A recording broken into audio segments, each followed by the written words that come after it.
This video made possible by NordVPN. Browsing the internet without it is like stepping into the octagon without groin protection. Click the link below to stay safe online and get a huge discount. 30-day money-back guarantee. Oh! Over! In front of me. Oh, big right from Volkanovski. From Mendes.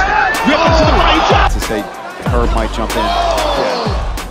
Winning the UFC title is a prestige that only a few individuals can achieve. But what's even more challenging than that is defending the title against elite killers who are eager to take your head off. But he is a finisher. Yep. I mean, his first MMA coach, Joe Lopez. Kick for Holloway. Oh my goodness, that is tight. Alexander the Great Volkanovski is one of few UFC champions who managed to win the title, clear the division, and eliminate all the competition by beating all the top contenders. From Mendes.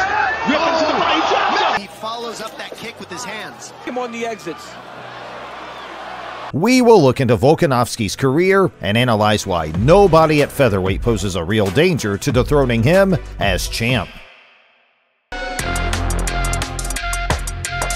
Volkanovski was born in Wollongong, New South Wales, Australia, but his family originates from the Bitola region in the Republic of Macedonia. Alex started his sports career as a rugby player. His 5 feet 6 inch stature wasn't an issue to stop the young Volk from tackling enormously big rugby guys, considering that he trained in Greco-Roman wrestling early, even winning a national title as a 12-year-old. At 23, he decided to leave rugby to focus on an MMA career. Thanks to the grappling techniques he learned from Greco-Roman wrestling and the explosivity, cardio, and strength he acquired from rugby, he rapidly became a great offensive wrestler and a good counter-striker with a powerful overhand right.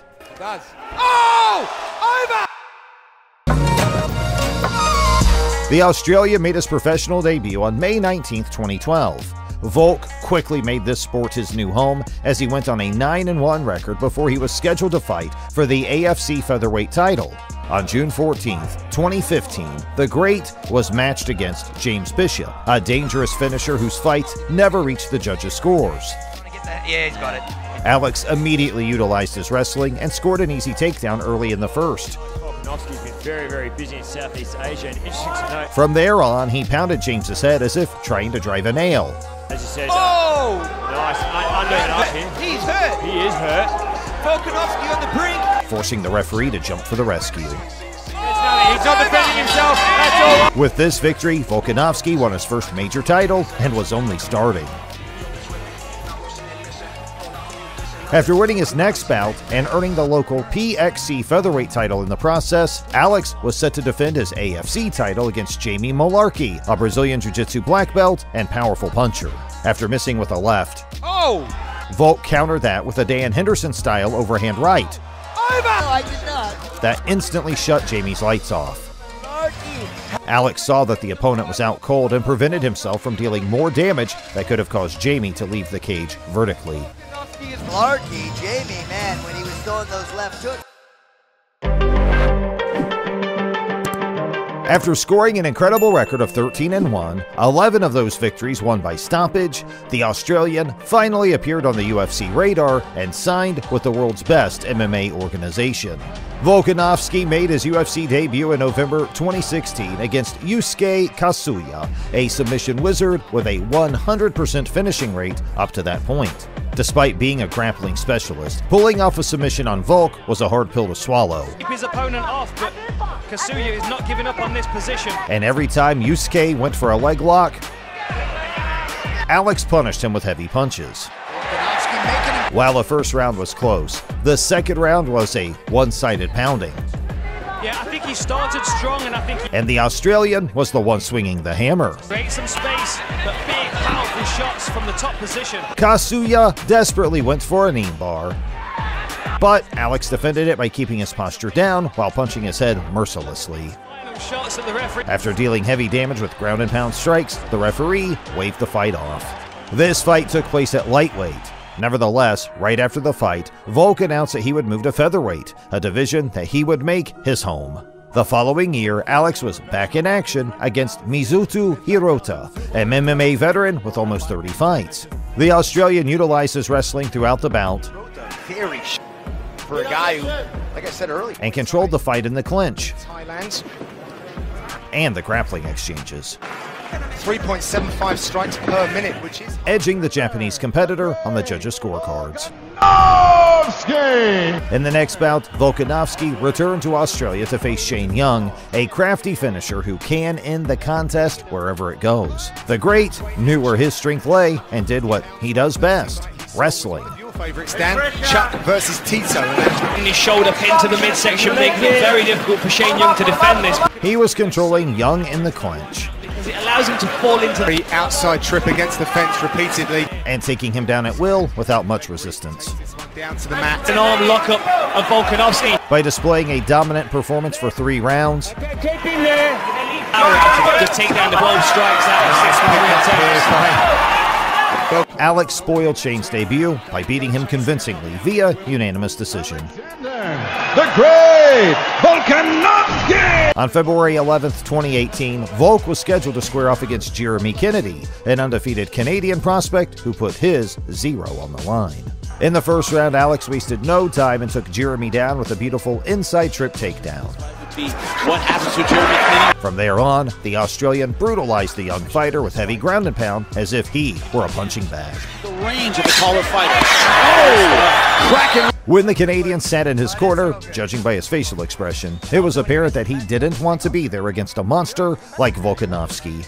Alex picked up where he left off in the second and continued punishing Jeremy with vicious ground and pound strikes, We're back right. We have crossed the midpoint of this round. making him regret not taking a helmet between the rounds. After receiving multiple unanswered shots, He's kept him here and he's unloaded.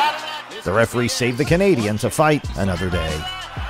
Alexander the Great! Alex debuted on U.S. soil on July 14, 2018 against Darren Elkins, a fighter known for his toughness and endurance to absorb a lot of damage and keep coming no matter what. Elkins was on a 6-fight winning streak, coming off a fantastic rear naked choke victory against Michael Johnson. In the first round, the Australian was eager to put that chin to the test and delivered a powerful straight right early. Nicely right. Elkins is down! Unlike Volk's other fights in the UFC, this was mostly a stand-up fight, And carry him to the stool. He's got to get there from Volkanovski. where Alex was winning the exchange, making Darren's face ground meat. Cut on the bridge of the nose. There goes Volkanovski with that right. He could have a repeat. By the end of the fight, even the commentators were shocked about how Elkins could still be standing after absorbing bombs by Volk. But the thing is, they don't call him the damage for nothing. Zombie in front of me. Oh, big right from Volkanovski. How is Elkins still throwing on the... The Great Volkanovski! By displaying another dominant performance and turning his UFC record to 4-0, Alex was now ready for the toughest test of his career, and the legend who agreed to welcome the Australian to the big leagues was the UFC legend Chad Mendes. Chad was a 3-time title challenger, always on top of the game.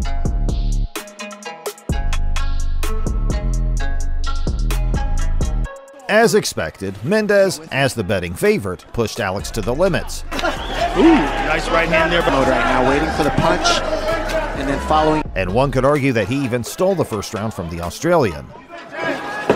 Shot from Mendes. He gets Volkanovski. I'm apart when I get away. Look at that. He got right back up to... In an attempt to prevent Mendes from taking him down, So much. All the huge. Alex kept the pressure in the second, and the American gave him a run-for-his-money moment when he countered his attack with a mighty right hand that stumbled the Australian. Mendes used the momentum and followed him with another beautiful 1-2 combo that briefly dropped Alex down. Chad was eager to prove that there are levels to this game and took the great down where he secured the back where he could attempt a submission. So look, okay, now Octagon. Don't forget, see if he can control it. Oh, he's got the back. What about... However, the Australian fighter prevailed over the storm and was now angry for retaliation. He gained his momentum by the end of the round, When you want... Oh, he's hurt! He's hurt! constantly attacking the exhausted Mendes, who was unable to answer those shots. Trouble! Alex then cooked Chad's liver in Hannibal Lecter style, Pace here, too. followed by a powerful right hand that dropped the American, unable to continue. Hits him with that one on the forehead. and that's what dropped him. It was the one-2 attempt. By dismantling one of the greatest featherweights of all time, Volk was ready for the biggest challenge of his career, and what more significant challenge than the King of Rio himself, Jose Aldo, the best featherweight of all time. Connects him, he's free. While his last fight against Mendes was unpredictable and exciting, this bout was more of a technical exchange between the two. Sling, and as you saw in that feature there just now, he said, Alex was too fast and powerful for Aldo. Kickboxing's Eugene Behrman among those in the corner. And the Brazilian had no answer for Volk's attacks, There's that low kick. He's gonna be especially when they were in the clinch position. Against the side of the octagon on the By controlling the fight on the feet, he follows up that kick with his hands. Needed the target in a blink. and in the clinch, Volkanovski does. Once he gets you against the Volkanovski earned another huge victory, turning 7-0 in the UFC. the next contender for Max Holloway. There wasn't a finish, but a statement was made. Volkanovski was now knocking on the title challenge door.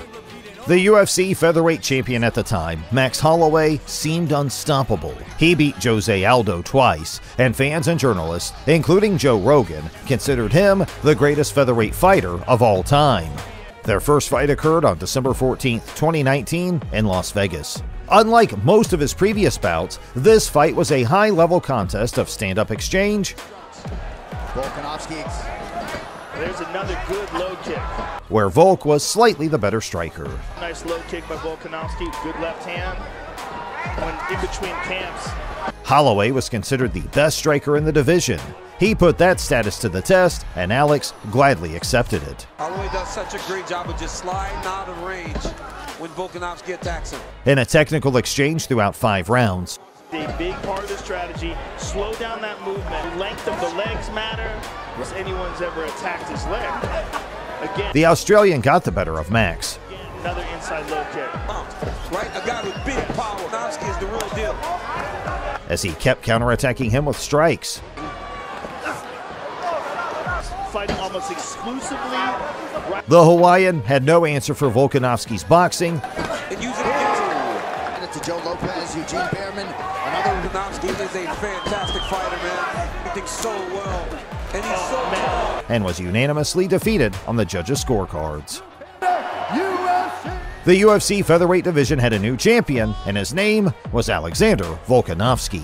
Since Max is a fan favorite, many UFC fans wanted to see an immediate rematch. Holloway started that bout as the better fighter, That lead leg. Guy with the legs for sure. Nice uppercut from Max there. winning the stand-up exchange during the first 2 rounds. The pace.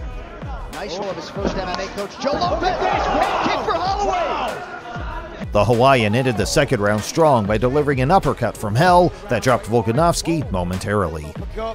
Volkanovski hits the deck. Alex knew that he was 2 rounds down, and he was aware that he would lose the belt if he didn't make some crucial adjustments mid-fight.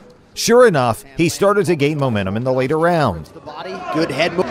Oh, that was good. combining his boxing with leg kicks to disrupt Holloway's game. And a heavy leg kick. It was a better round. I'd still go with Holloway, but still. By winning the exchanges in the 4th and 5th, Oh, look at that. That's good work. the judges thought Volkanovski did enough to retain the belt, granting him a split decision victory against the legend. And still the undisputed. In his second title defense, Volkanovski was scheduled to meet the submission specialist, Brian Ortega. Ortega is a feared jiu-jitsu wizard, and everyone knows that one mistake is all it takes for Brian to win a fight at any moment. Not good. That's it. When they met in the octagon, Ortega got Volk into a deep-mounted guillotine choke, and it seemed this would be the end of Alexander's reign as champion. Alex was caught in the triangle choke shortly after, escaping the guillotine, and escaped that too. Besides those 2 submission attempts, the fight was one-sided in Alex's favor, reigning supreme once again. And, of course, the biggest mismatch in Volk's career was his next title defense against the Korean Zombie, when he made the Korean fighter look like he had never fought before. Volkanovski battered the Korean for 3 rounds. Got crashed. He fires up those shots too. 2 more big shots. Volkanovski. Oh, my goodness. Beautiful right hand. Scoring as many knockdowns in the process while butchering his face and making his nickname fit the description. By the end of the third, the zombie looked like he had fought a T-Rex. And entered the fourth round to meet the inevitable. Alex sealed his destiny by delivering a powerful 1-2 combo that made the Korean look like a drunk man trying to leave the bar. The referee, Herb Dean, jumped in for the rescue, preventing him from leaving the arena on a stretcher. And to close the door to any doubt about who is the better fighter between him and Holloway, they were scheduled to fight for the third time. Max wasn't given a present, but earned that #1 contender spot again by beating 2 of the top featherweight contenders, Calvin Kattar and Yair Rodriguez. However, the third fight wasn't even close. It was complete domination by Alex. Good right hand by Volkanovski. Who closed any doubt about who was the better fighter between the two. Volkanovski won the bout via unanimous decision, with all 3 judges scoring the fight 50-45. The undisputed. On February 12, 2023, the Great was granted a chance at Makhachev's belt in the UFC's lightweight division, an opportunity to join the Double Champs Club. In a back-and-forth fight where both fighters had good moments during the bout, Volkanovski. Makhachev has experienced a fight atmosphere like this. And Makhachev was slightly better in the grappling exchanges. Beautiful takedown. But could not deal much damage from those positions. On the other hand, Alex was the superior striker who had better moments on the feet. He took him down. Hard and powerful. Tagging Islam's face with good shots. Realizing a lot of success on the feet. It is sniper. Volk ended the bout strongly by hammering Makhachev with heavy ground and pound, The biggest moment of the fight. leaving the impression that he did enough to win the war unanimously.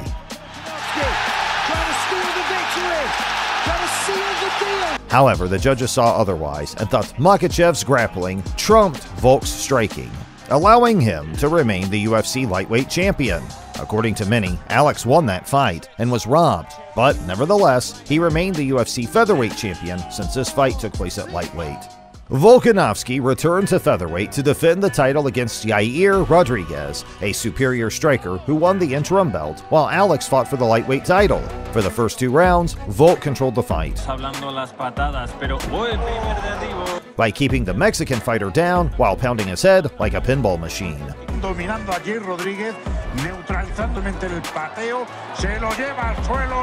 That was just an overture to the main play when Alex countered Yair's attack in the third, catching him clean with a powerful right that wobbled the Mexican. Volk went after him like a predator after a wounded prey to use the momentum. After delivering some heavy shots, Alex took the Mexican fighter down, who looked like a fish out of the water, and constantly battered him with heavy shots. After smashing his head off the canvas, the referee had seen enough and waved the fight off.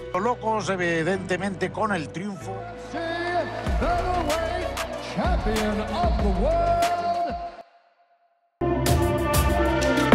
Volkanovski was tapped to step in on 10 days' notice to face UFC lightweight champion Islam Makhachev in a rematch in October of 2023 as a replacement for an injured Charles Oliveira.